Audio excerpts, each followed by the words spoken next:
Tac. Donc salut mon frérot, j'espère que tu vas bien, j'espère que tu te portes bien.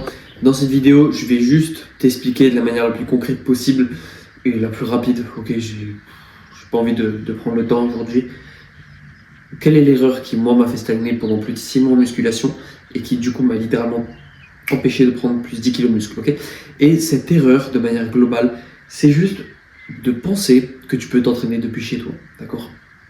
Pourquoi je pense à ça? Parce que pas plus tard qu'aujourd'hui et hier, je me suis entraîné ici, là, dans ma maison de vacances, parce que je ne pouvais pas m'entraîner en salle de sport. Et je me suis juste rappelé à quel point les entraînements à la maison étaient chill. Ok. Et c'est vraiment quelque chose que j'aimerais que tu te mettes en tête, c'est que c'est littéralement impossible pour toi d'avoir un physique de sauvage, un physique sec, un physique tracé, un physique musclé, un physique fort en t'entraînant depuis chez toi. Ok. Il faut vraiment que tu aies cette visualisation de tes entraînements comme celle de ton physique, d'accord? Si tu t'entraînes de manière chill, tu auras un physique chill. Il n'y a pas plus vrai. Littéralement. Et à l'inverse, si tu t'entraînes comme un gros sauvage à la salle, tu auras un physique de gros sauvage, littéralement. Et genre, c'est ce que je pensais pendant longtemps, je pensais que, grosso modo, la salle, j'en avais pas besoin, que au final, c'était pas grave, c'était juste un détail que je pouvais très bien m'entraîner depuis chez moi et que j'avais pas besoin de claquer 25 € par mois dans une salle de sport, alors que, en réalité, mec, c'est nécessaire. C'est clairement nécessaire. Et de ce point de vue-là, il faut juste que tu apprennes à mettre ton ego de côté. Parce que les entraînements à la maison ne construisent pas de muscle sur long terme. En gros, si tu veux, ce qui se passe, c'est que tu vas construire du muscle pendant un petit moment. C'est-à-dire ta croissance, grosso modo, si tu pars du point 0 ici et tu veux arriver au point A ici, ta croissance, elle va faire ça. Si tu t'entraînes chez toi, tu vas vite monter, tu vas vite prendre en muscle et après tu vas vite arriver sur un plateau, ce qui fait que tu vas te heurter ici et pas atteindre le point que tu veux ici. Et genre, c'est juste dû au fait justement que tu puisses pas mettre l'intensité qu'il faut. D'accord? Pourquoi? Parce que il y a un phénomène dans ton corps qui crée les muscles de manière globale, c'est ce qu'on appelle la surcompensation musculaire. La surcompensation musculaire, c'est quoi? Alors, c'est juste le phénomène qu'après un traumatisme, ton muscle vient recréer les fibres qu'il a perdues et en créer un peu plus. Okay, c'est littéralement ce qui fait grossir tes muscles. Si tu veux, le rôle de tes entraînements, à ce moment-là, ça va juste être de détruire un maximum de ces fibres. D'accord? C'est ce qu'on fait quand on va à l'échec musculaire, quand on met lourd sur les exos polyarticulaires ou tout ce genre de choses. Notre but, c'est juste de détruire un max de fibres. D'accord? Et une fois que c'est détruit, ton corps, pendant le sommeil, grâce aux protéines, il va venir réparer toutes les fibres que tu as détruites et en recréer un peu plus pour préparer le prochain traumatisme. Et si tu veux, le problème qu'on a avec les entraînements à la maison, c'est que l'entraînement à la maison ne s'adapte pas au phénomène de surcompensation musculaire. Parce que si tu veux, tu crées un traumatisme, mais comme le traumatisme n'est pas plus grand que le traumatisme de la séance d'avant, ton corps s'y habitue au fur et à mesure. Et au fur et à mesure qu'il s'y habitue, tu progresses plus. Et c'est ce qui fait que ta progression, elle est rapide au début, parce que forcément tu t'entraînes pas, mec. Alors, si tu t'entraînes pas, ton corps, il va progresser beaucoup au début, il va y avoir beaucoup d'intensité, puis après il va s'habituer aux charges. Il va s'habituer aux charges, il va s'habituer au temps de repos, à tout ça, et ce qui fait que tu vas stagner.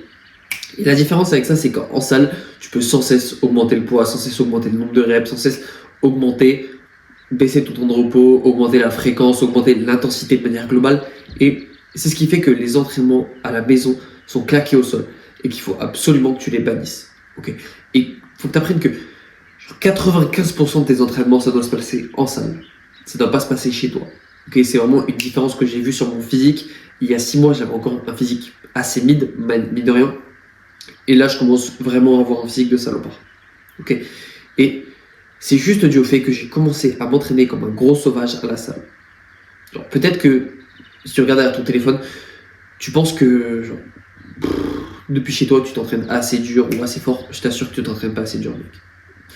Je t'assure que tu n'as jamais testé une vraie série où tu mets bien lourd, où tu vas bien à l'échec sur un gros exo. Et genre, c'est là que tu as vraiment les résultats. C'est pas en faisant des petits circuits sur ton tapis que tu vas y arriver, mec. Et c'est vraiment quelque chose que j'aimerais que tu te mettes dans la tête.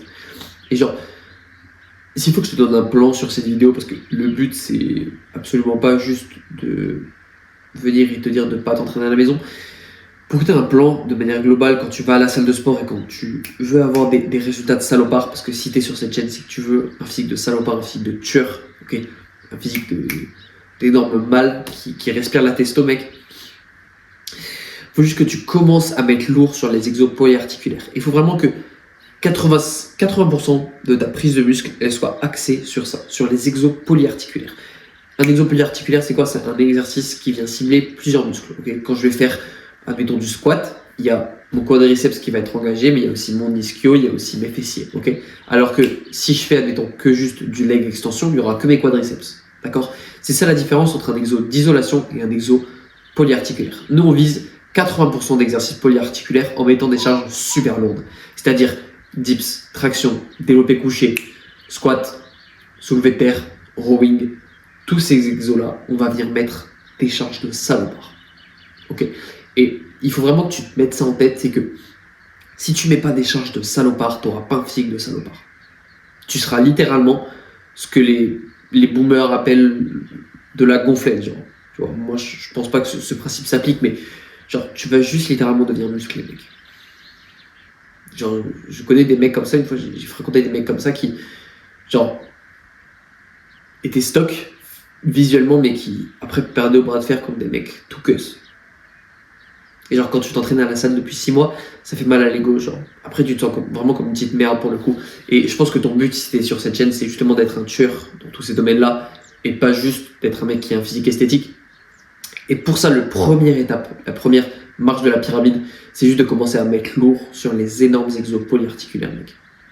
Alors je veux que si tu regardes cette vidéo, tu commences à intégrer du squat, des tractions, des dips, du développé couché, du rowing, du soulevé de terre dans tes entraînements et que tu mettes lourd. Ok? Que tu mettes lourd surtout sur les 3 exos les plus importants, squat, dips, traction. C'est les 3 sur lesquels tu dois mettre le plus lourd, c'est les 3 qui vont le plus te rapporter un physique d'animal. Maintenant, ensuite, une fois qu'on a fait ces 80% d'exercices polyarticulaires, on va venir combler le reste avec des exercices d'isolation. Okay, pour le 20% restant, il va falloir que tu fasses des petits exercices, okay, en superset et en pyramide montante qui te permettent juste de, grosso modo, congestionner un muscle précis. D'accord? C'est-à-dire que si je dois donner un exemple de séance, je vais venir faire une séance dos biceps. Okay, je vais venir d'abord commencer par des tractions et du rowing, okay, ce qui va engager un petit peu mes biceps. Et ensuite, je vais venir faire un exo d'isolation pour les biceps, genre du biceps and curl ou du curl simple, okay, ou du curl marteau. Tout ça après l'exercice polyarticulaire. Il faut que tu comprennes que les exos polyarticulaires te prennent toute ton énergie. Parce que tu mets lourd et ton corps, il dépense de l'énergie pour ça. Parce que sinon, il meurt sous la barre, littéralement. Et c'est pas ce qu'il veut. Alors, c'est pour ça que tu dois toujours les caler en début de séance et à la fin, les exos juste d'isolation pour que tu puisses finir le travail entre guillemets et venir peaufiner les points que tu as à approfondir tout simplement. Okay, pour ça, juste base-toi sur des principes simples. Arrête de faire des 4x10, des 4x12, des 4x8, mec. Genre, c'est comme ça que tout le monde fait. Et si tu t'entraînes comme tout le monde, tu as le physique de monsieur tout le monde et le physique d'un mec chill. Au final, c'est parce que tu veux, t'as pas envie d'avoir le physique de tes collègues de travail ou de tes camarades de classe qui vont à la salle et qui ont un physique très mid, qui ont pas d'abdos, qui sont un peu gras, qui disent juste, qui ne font que dire justement qu'ils vont à la salle sans s'entraîner réellement en profondeur. Genre. Et c'est ce que tu dois commencer à mettre en place. Commence à fuir ces personnes-là et à juste genre faire tout l'inverse de mec. Ils font du 4x10, tu fais pas du 4x10. Tu fais des supersets, des pyramides montantes. Ils mettent pas très lourd parce qu'ils privilégient des exercices d'isolation. Nous, on fait tout l'inverse. On va venir mettre lourd et privilégier les exercices polyarticulaires. Okay, eux, ils privilégient le bon mouvement, entre guillemets. Nous, on va préférer la lourdeur. Quand c'est lourd, quand ça pue la testo dans la salle. Okay, quand ta barre, tu sens qu'elle pèse. D'accord? Et genre, fais ces mecs-là. Genre, c'est littéralement le genre de mec qui va à la salle mais qui ne transpire pas. Toi, c'est pas ton objectif, mec. Si t'es là, c'est juste que c'est justement que tu veux te la buter, que t'as qu'une seule envie, c'est de te la tuer, mec.